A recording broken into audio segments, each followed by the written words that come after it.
greater Arabization that is happening of Bengal. So John becomes Pani, Ma becomes Amma, Baba becomes Abba in the Bengali language, which is not acceptable to me. तो ये कहना चाहता हूँ कि 15 अगस्त 1947 में पूर्व बंगला का जहां जहां भारत के तिरंगा फहराया गया था वो भारत का ही है। ये भी कह सकते हैं कि भाई चलो नेहरू ने क्या किया क्यों नहीं किया वो श्यामा प्रसाद मुखर्जी नहीं बता पाएंगे, पर उनका एक आर्ग्यूमेंट था जो सरदार पटेल उस समय समर्थन किया था। और सरदार पटेल ने कहा था अगर पूर्व पाकिस्तान या अगर पाकिस्तान अपने माइनॉरिटीज को संरक्षण देने में असमर्थ्य है तो जितने माइनॉरिटीज पाकिस्तान में है उतना जमीन पाकिस्तान भारत को दे दे, हम उनके माइनॉरिटीज का देखभाल रखभाल हम करेंगे। These are not my words. I am not advocating division of Bangladesh. It hurts me because my ancestors, मेरे पूर्वज जो थे वो ढाका विक्रमपुर से आए। अतिश दीपंकर श्री ज्ञान का जगह, उनका जन्म स्थान, मेरे पूर्वज वहीं से आए।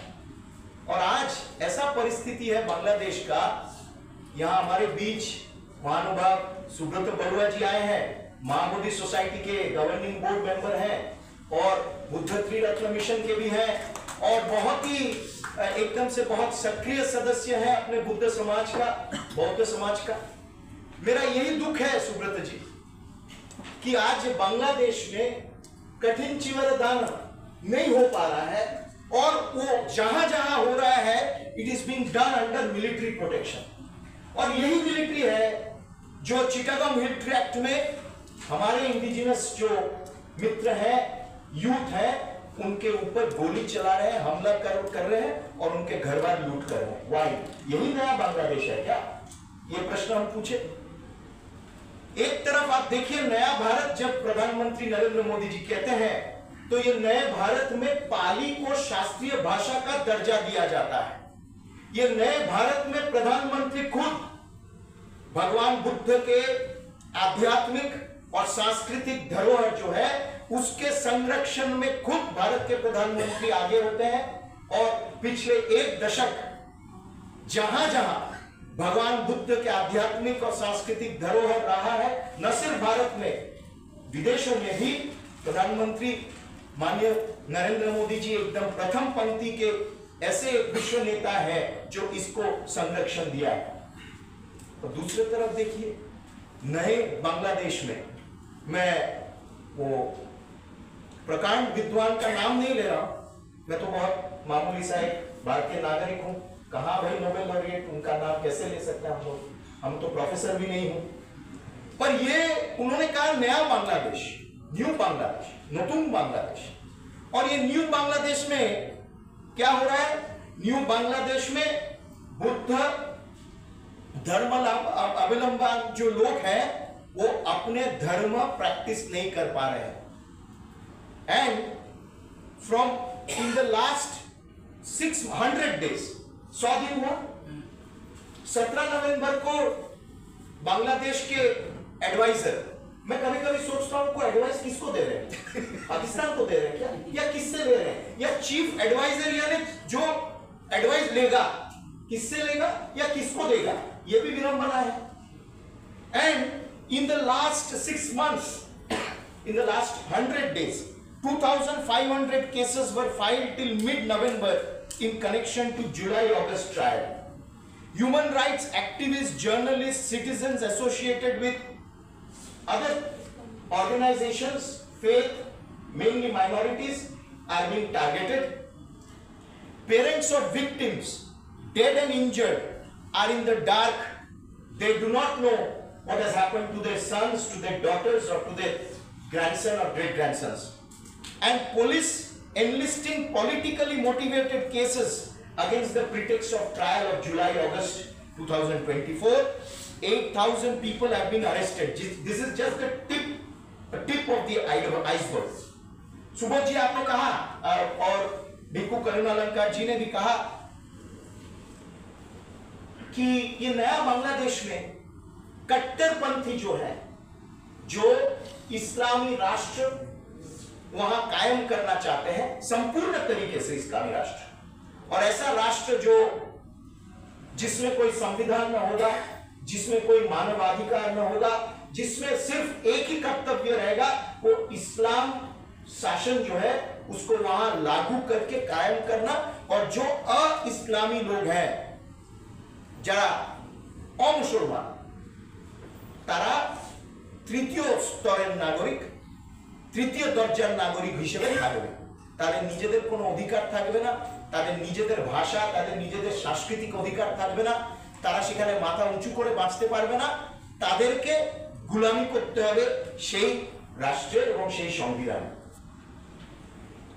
और एक जो बहुत ही चिंताजनक ट्रेंड, मैं एक ही उदाहरण दूंगा। आपको याद है, मुझे मेरा बहुत व्यस्तता है, सिर्फ अपने कारण के लिए नहीं, माननीय अटल बिहारी वाजपेयी जी का जन्म शताब्दी वर्ष शुरू होने वाला है, उसके लिए विशेष बैठक है।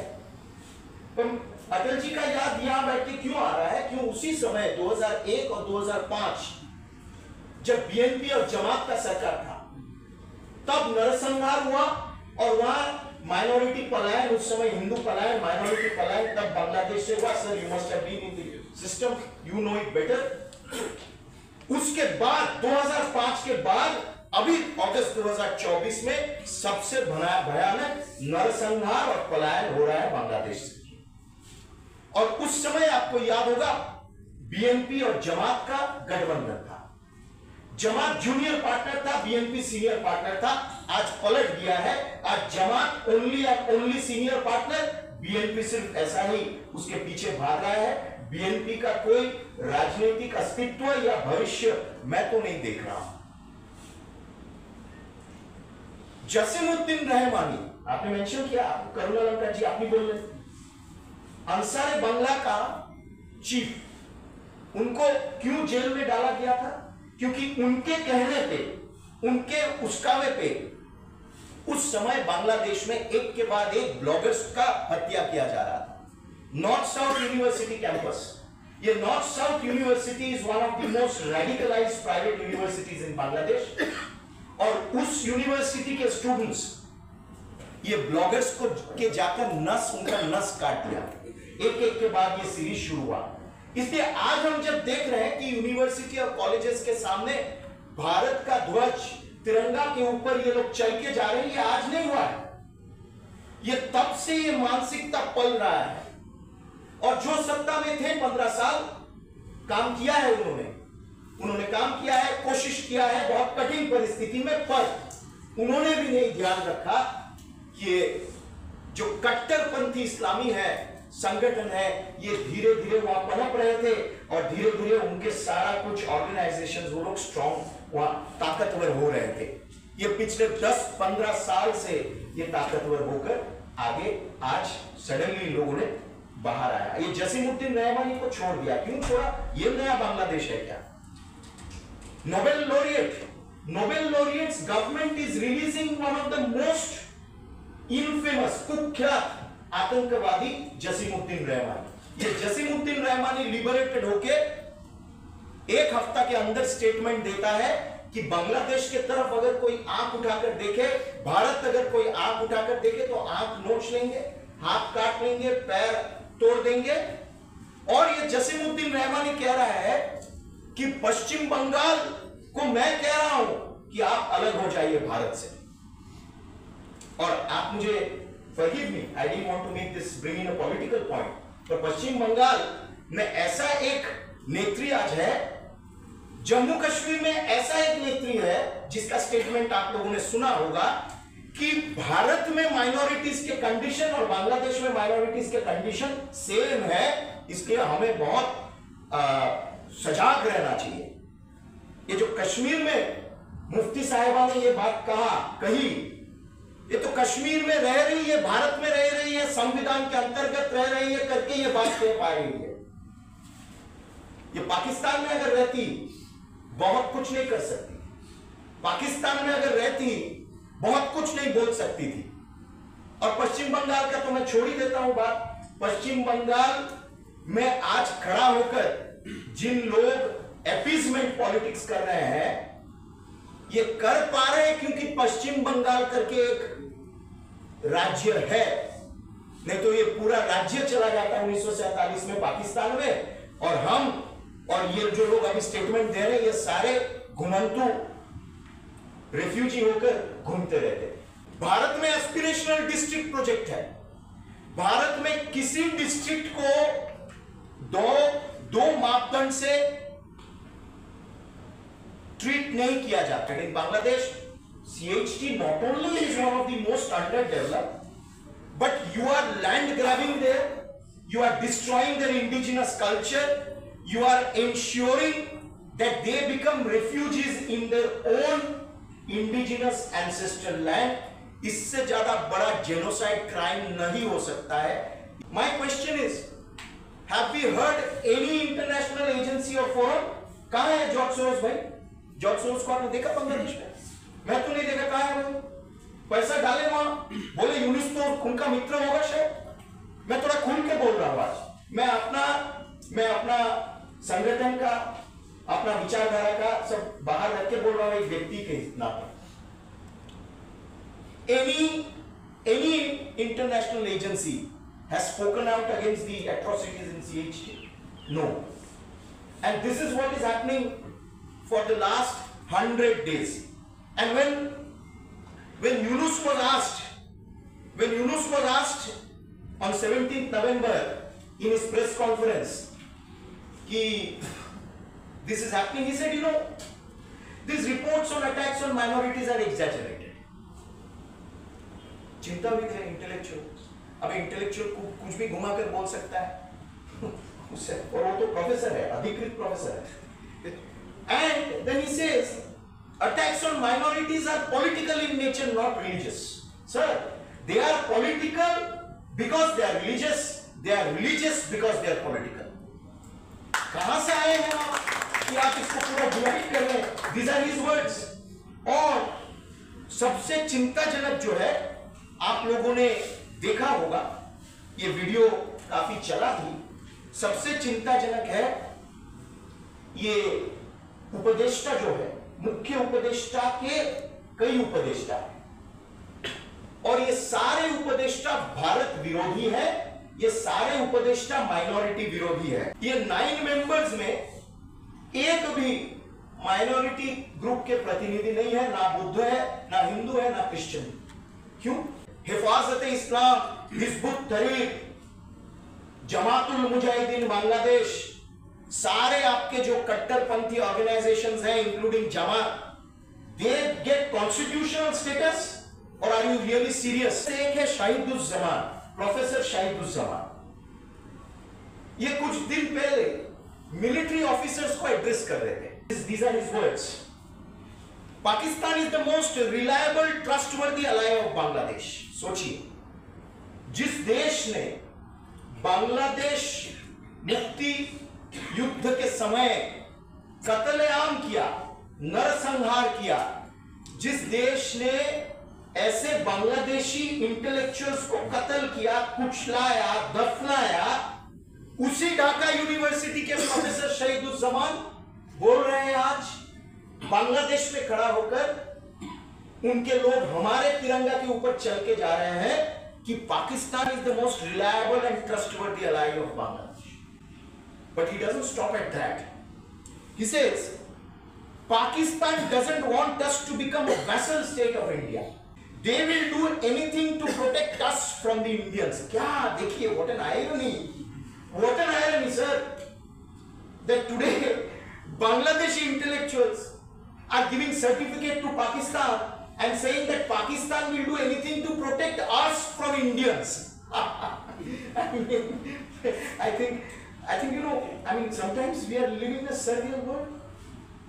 And ये जब उन्होंने कहा, ऐसा लाउड अप्लॉज, कौन अप्लॉज कर रहा है? वही बांग्लादेश के आर्मी ऑफिसर्स, जिस बांग्लादेश के आर्मी ऑफिसर्स के हिफाजत के लिए 1500 हमारे जवान शहीद हो गए 71 में।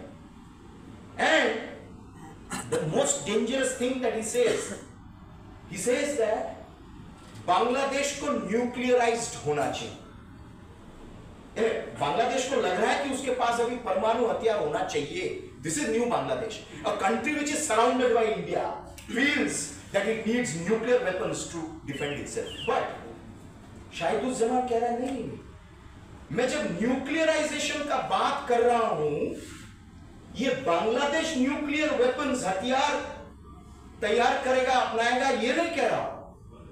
मैं कह रहा हूं कि बांग्लादेश को पाकिस्तान के न्यूक्लियर अम्ब्रेला के तले जाना चाहिए, यानी 100% nuclear protection Pakistan will give us and we will become a nuclear state. साहब ये बहुत डेंजरस एक पीरियड चल रहा है बांग्लादेश के लिए। ये एक तरफ कट्टरपंथी इस्लामियों को रिहा कर दिया जा रहा है, उनको खुली छूट दे दिया जा रहा है।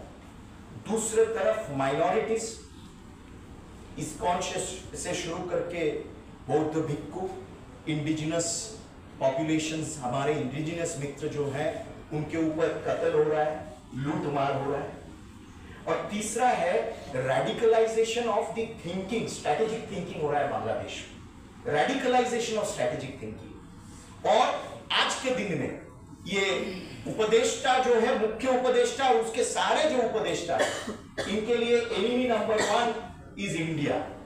और बांग्लादेश में सारे माइनॉरिटीज जो है, उनको लगता है ये इंडियन एजेंट्स हैं।